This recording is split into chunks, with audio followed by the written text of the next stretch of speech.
बाळासाहेबांनी सांगितलं होतं माझी काँग्रेस होऊ देणार नाही. तुम्ही तर बाळासाहेबांनी काँग्रेसची पंचसूत्री गाडून टाका म्हटलं होतं. ते गाडायचं सोडा त्यांना तुम्ही डोक्यावर घेतलं. हे तुमचं हिंदुत्व आहे.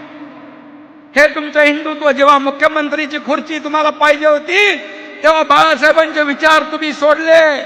बाळासाहेबांचे विचार विसरले. आता बाळासाहेबांचा विचार तुम्हाला यायला लागला. मुख्यमंत्री पदासाठी खुर्चीसाठी हे सगळं तुम्ही एका खुर्चीसाठी सगळं घालावं. सगळं घालावं. पक्षाचा प्रमुख पक्षातले लोक संपवण्यासाठी कधी कारस्थान करतो. रामदास भाईंनी त्याची उदाहरणं सांगितली. मी पुन्हा ती सांगणार नाही. ह्याला संपव, त्याला संपव, त्याला संपव. हे पक्षप्रमुख नाहीत. हे कारस्थान करणारे कटप्रमुख आहेत. कटप्रमुख.